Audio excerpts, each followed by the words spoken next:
Hai teman-teman semuanya, ketemu lagi dengan Mongol di Mongol Stress Channel. Jadi kan di Instagram maupun Facebook tuh banyak banget yang nge-DM gitu. Bang Mongol tolong dong dibahas tentang PDD atau boneka Labubu. Itu boleh atau tidak? Apa nggak pengaruhnya buat kita gitu. Banyak banget. Terus ada lagi yang nanya, Bang, bahas tentang PDD dong, dia apakah bagian dari satanisme atau tidak gitu. Sebenarnya teman-teman, kalau bicara tentang PDD, bicara tentang beliau itu adalah akan panjang, karena banyak hal yang sangat luar biasa yang terjadi, dan yang terjadi itu dia yang melakukan dan dia juga korban sejujurnya. Jadi tapi kedepannya itu makin akan banyak hal yang akan terbongkar, tetapi di waktu tertentu. Yang perlu kita ingat adalah dari pihak manapun, termasuk dari pihak satanisme, tidak pernah melakukan pembantahan atau melakukan klarifikasi terhadap berita apapun tentang mereka-mereka yang dituduh terlibat dengan satanisme. Cuman, jadi kan orang nggak suka nanya. Bahkan setahu ada yang beberapa bilang, oh tapi Bang, soalnya dia ada di beberapa waktu dia melakukan satanic finger. Satanic finger tuh yang kayak begini atau begini, ya kan? Pokoknya berbagai macam begini. Jadi bukan begini doang, tapi ada yang begini. Jadi itu satanic finger, ada yang begini doang, ya kan? Ada yang begini. Jadi itu satanic finger. Nah, di beberapa selebriti dunia mungkin itu dilakukan hanya sebatas ikut-ikutan. Ada yang hanya pingin terlihat keren aja. Tetapi sesungguhnya banyak orang yang tidak memahami bahwa itu adalah hal yang sejujurnya jangan dilakukan. Begitu loh. Kalaupun kita lakukan, sebisa mungkin setelah kita melakukannya, kalau perlu kita melakukan bertindak dengan bersuara bahwa ini hanya sebatas simbol biasa, tidak ada konotasi atau tidak ada connecting dengan satanisme gitu. Itu yang paling benar yang harus kita lakukan. Tapi kalau kita karena memang nggak tahu, ya nggak ada masalah sih buat Kak Mongol, karena kan kalau kita tahu kita lakukan itu baru tidak baik. Tapi kalau kita nggak tahu kita udah lakukan, ya karena kita kan hanya sebatas ikut-ikutan. Jadi Kak Mongol nih konten kan di luar rumah di gazebo. Jadi dari beberapa hari ini Bang Mongol tuh sudah merasakan hal-hal yang tidak logik terjadi. Dari sejak Kak Mongol dari Jakarta sampai pindah, Kak Mongol kan selalu melakukan matok gitu kan. Gue matok rumah Mongol, gue minta perlindungan Tuhan tuh ada di rumah Kak Mongol gitu kan. Cuman kan ada beberapa hal yang sangat tidak boleh terlanggar di hal ini. Nah, yang rumah di Jakarta, kenapa akhirnya Kak Mongol salah satu alasan yang paling krusial kenapa pindah, ya karena pantangan itu sudah terlanggar. Jadi di saat pantangan itu terlanggar, otomatis shieldnya itu rontok. Nah, di saat shield itu rontok, maka hal-hal yang di luar nalar itu mulai terjadi.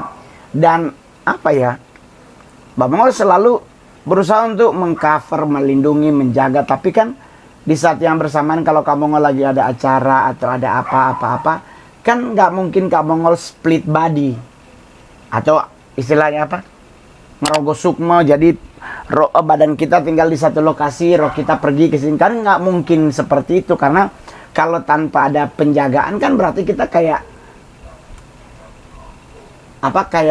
nyerahin spirit kita, badan kita digunakan oleh orang lain kan. Jadi beberapa minggu ini, beberapa seliweran ini, rumah Jakarta kan ya rontok. Jadi apa yang Kak Mongol lakukan, pematokan itu Kak Mongol cabut. Itu di rumah Mongol tuh di pojokan kamar, ditaruh di pohon jeruk yang dekat rumah. Nah, di saat itu dicabut, Kak Mongol ambil kembali, Kak Mongol gali, pohon jeruknya mati. Nah, sekarang udah pindah di tempat yang baru. Rumah kita sih fine-fine aja, tapi kadang atmosfer sekitar tuh tidak mendukung. Jadi otomatis banyak hal yang terjadi. Jadi dari sisi kanan ada awewe gitu, ada cewek, bahkan matanya merah menyala. Terus terus di sebelah kita juga, di depan kita juga ada sosok besar yang seolah-olah ingin mengintimidasi. Nah, itu yang Mongol selalu bilang bahwa dimanapun kita melakukan sesuatu atau kita mau berpindah lokasi kemanapun, kita pasti tidak akan pernah aman kalau memang sekeliling kita juga tidak aman. Jadi yang perlu kita lakukan adalah pengklaiman aja dulu. Jadi Kak Mongol besok akan mencoba melakukan pemagaran kembali untuk rumah baru Kak Mongol. PDD itu juga dulunya korban, terus sekarang dia menjadi pelaku. Nah, mudah-mudahan yang kedepannya yang pernah menjadi korban PDD tidak melakukan hal yang sama. Itu kan yang harapan kita. Korban-korbannya siapa, mungkin kedepannya makin banyak yang akan terbuka. Tetapi kalau menelisik dari kasus-kasusnya beliau, kemungkinan besar apakah beliau aktivis atau hanya sebatas hanya simpatisan tapi bukan membership dari sebuah komunitas penyembah setan, kan kita kan nggak ada yang tahu. Tetapi dari beberapa ciri-cirinya kan kata orang, Bang Mongol dia ada begini-begini. Nah, kalau memang menggunakan ciri-ciri seperti itu kan baru konon kabarnya. Tetapi kalau dari sisi Kak Mongol tuh, kalau orang make ini tuh biasanya fix dia bagian dari satanisme. Tetapi apakah dia sebagai membership atau hanya sebatas simpatisan yang datang-datang terus nggak rutin datang sih nggak ada masalah gitu. Tetapi kalau bicara tentang penyesatan di akhir ini dan makin kesini apakah akan makin intens, ya Kak Mongol jujur aja sekarang intens itu makin luar biasa, tetapi makin terbuka juga bobroknya satu persatu. Jadi yang mungkin itu hukumnya tabur tuai. Itu mungkin hukum yang namanya hukum, kalau orang dunia bilang hukum karma. Di saat kita melakukan sebuah kejahatan, kita akan menerima imbas dari kejahatan yang kita lakukan. Jadi buat teman-teman semuanya, kita yang perlu kita lakukan adalah wait and see aja. Karena akan banyak hal yang terbuka ya akan terjadi di beberapa hari ke depan. Tuh, apa yang harus kita lakukan Kak Mongol? Ya kita lakukan cuma satu, tetap bertawakal, tetap bermunajat, tetap berdoa, tetap meyakini dan mengimani bahwa pertolongan Tuhan itu akan selalu ada dalam hidup kita. Itu aja yang paling penting. PDD atau siapapun nanti akan makin banyak loh teman-teman. Kita akan terbuka satu, akan terbuka yang satu lagi. Terbuka yang satu, akan terbuka satu yang lain. Nanti akan ada yang meninggal, orang besar, kita akan melihat itu terjadi. Nanti akan ada hal-hal yang tidak terduga akan terjadi. Mungkin akan ada bencana alam juga akan terjadi. Tetapi balik lagi ke kita. Nggak ada satupun yang bisa mengambil nyawa kita atau hidup kita tanpa seizin dari Sang Pencipta kita. Kita punya Tuhan. Kita punya orang tua yang selalu mendoakan kita. Kita punya sahabat yang selalu beserta. Yang selalu mau, bukan teman ya. Teman tuh kadang ada, kadang enggak. Ada kebutuhan muncul, enggak ada kebutuhan hilang. Tapi sahabat yang selalu mendampingi kita, ada enggak ada, dia selalu ada. Nah, itu akan selalu dibawa dalam doa dia bahwa ya selamatkanlah dan sebagainya sahabat saya. Itu menjadi kekuatan buat kita. Itu menjadi shield buat kita, perlindungan untuk kita. Jadi buat teman-teman semuanya, kalau mengalami hal-hal yang di luar batas kewajaran, tetap percaya bahwa di saat kita mengimani dan mengamini satu janji Tuhan, janji itu akan sempurna menjadi bagian dari hidup kita. Jadi nggak usah terlalu khawatir.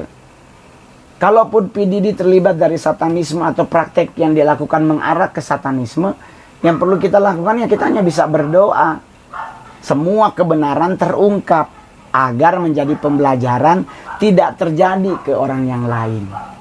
Karena kalau kita main, oh iya begini dari prakteknya ini begini begitu, bukannya dia bersahabat baik dengan Marilyn Manson, bukannya dia bersahabat baik dengan ini, ya kita kan hanya bisa menduga. Tapi balik lagi, kita harus mengingat yang namanya azas praduga tak bersalah. Kita harus ingat hal itu. Jadi kita jangan gampang menghakimi atau jangan gampang mengutuk orang lain cuman karena melakukan sesuatu yang kurang baik.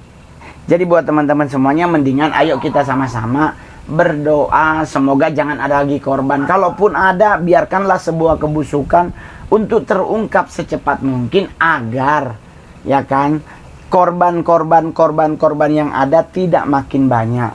Nah, kalau ada yang nanya, Bang, PDD itu aliran sataniknya mana? Sebenarnya kan satanik itu alirannya ada banyak, tapi kan ada 4 besar aliran yang paling besar. Kalau di Amerika tuh kan ada 4 utama tuh, ada The Church of Satan, ada Temple of Satan, TST, The Nine Ark, The Nine, terus baru kan ada Luciferian. Nah, dari jalur mana? Kalau seandainya benar informasi atau konon kabarnya info yang didapat bahwa dia berteman baik dengan seorang rocker dan informasi di seputaran bahwa beliau adalah salah satu referent dari satanik, kalau memang dia benar ya berarti bagian dari komunitas tersebut, karena infonya adalah bagian dari COS gitu. Tapi itu kan balik lagi teman-teman, kebenarannya hanya ada di Tuhan. Tapi kalaupun kebenaran itu ditutupi, kebenaran tidak perlu dibela, karena kebenaran itu akan membela dirinya sendiri, akan menyampaikan dengan caranya sendiri. Jadi biarin aja. Kalau bisa, yang perlu kita lakukan adalah ya, kalaupun memang dia harus sekarang kan kalau nggak salah udah jadi tersangka ya kan, ya udah biarkanlah hukum yang melakukan bagiannya. Kita hanya berdoa semoga apa ya, orang-orang yang berada di seputaran hukum itu tidak bisa disuap, tidak bisa dikedip-kedipin, ya kan, biar tidak ada penyuapan dalam hal itu. Berarti biar beliau didakwa dan dihukum sesuai dengan apa yang dia lakukan dan dinyatakan sebagai pihak yang bersalah. Jadi yang kita perlu lakukan aja itu. Cuman yang perlu Mongol harap dari teman-teman adalah juga dukungan doa buat Kak Mongol, bahwa sejak beberapa bulan ini ada banyak hal-hal yang Kak Mongol rasa mulai agak mengganggu, ya kan, mulai agak sedikit kurang elok lah di alur Kak Mongol, karena kayaknya ada beberapa sumbatan-sumbatan yang membuat Kak Mongol tuh kayak apa ya, maju kurang elok, mundur pun takut dianggap sebagai pecundang gitu. Jadi tapi di satu sisi Kak Mongol selalu berdoa, selalu minta sama Tuhan, selalu berharap Mongol Roh Kudus bantu, karena biar bagaimanapun kita nggak akan pernah bisa hidup itu tanpa ada campur tangan Tuhan. Kalau kita membuat Tuhan campur tangan dalam hidup kita, maka hidup kita tuh akan menjadi lebih indah. Berat sekalipun tetap Tuhan akan membuat itu indah. Akan Tuhan tolong tepat pada waktunya, dan Tuhan akan memberi solusi dan konklusi buat hidup kita. Jadi kalau bisa nanti besok kita akan melakukan pembersihan rumah Kak Mongol untuk biar lebih elok. Terus kalau seandainya dalam dunia satanik berlaku nggak sih senioran begitu, senioritas berlaku nggak? Ya pasti berlaku lah teman-teman. Nggak pernah ada kan yang di bawah cetek melawan yang di atas. Tetapi apakah yang di bawah bisa melebihi yang di atas? Itu bisa banget, karena kalau seandainya kayak kita, Anda pernah nonton film apa, Highlander nggak? Ya kan, di saat dia bisa membunuh orang itu, kekuatan orang itu akan menjadi miliknya. Di dunia satanik itu juga berlaku. Jadi kita bisa melewati orang, kita hidup kayak ini. Jadi apa yang terjadi kalau seandainya kita bisa melewati senior kita, ya kita akan mengganti posisinya, dan orang ini mau tidak mau harus turun. Nah di saat turun itu dia tinggal dua, mau belajar atau benar-benar destroy him. Jadi itu berlaku bro, berlaku teman-teman, nggak apa, justru ada yang dia, kenapa? Karena kan kita tuh kayak berlomba-lomba untuk menjadi yang lebih, untuk mempertahankan. Ada banyak hal yang harus kita lakukan. Penjilatan merupakan salah satu hal yang paling sering dilakukan oleh anak-anak satanik. Karena kenapa? Untuk bisa meminta sesuatu dari seorang angels, the dark angels, kita harus melakukan apa yang membuat the dark angels itu suka dipuji. Yaitu yang kamu bilang kan dulu, bahwa Lucifer itu tidak maha, satanik itu tidak maha, mau Belial ke, mau Beelzebub, mau siapapun itu tidak maha. Hanya Tuhan, hanya Allah yang maha. Mereka itu punya keterbatasan, bisa juga dikerjain, bisa juga kita bodoh-bodohin, bisa juga kita bisa juga kita kibulin. Jadi, tapi di saat kita bisa mempertahankan keilmuan yang apa bahasanya, bisa mempertahankan apa yang kita punya, otomatis mau tidak mau yang di bawah kita ini akan tunduk ke kita.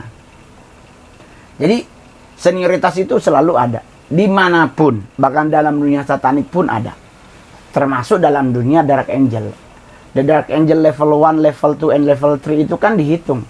Level 1 itu bisa aja membuat manuver, membuat level 1 itu. Cuman kalau untuk ini, kalau konten nih sekarang, dulu kita nggak ada gangguan loh. Tapi setelah kesini nih, kita ngonten di sini tuh udah nggak nyaman lagi. Kayaknya kita harus pindah ngonten nanti di dalam. Geser semua tuh koper-koper. Nanti tinggal kita bawa kursi, kita bikin konten di situ. Jadi kesini nih Bang Mongol udah lagi nggak nyaman-nyamannya nih beberapa bulan ini, udah mau 3-4 bulan ini. Bener-bener semua orang rumah pun ngerasain hal-hal yang nggak masuk di akal. Tetapi tetap lagi Kak Mongol tetap berserah kepada Tuhan.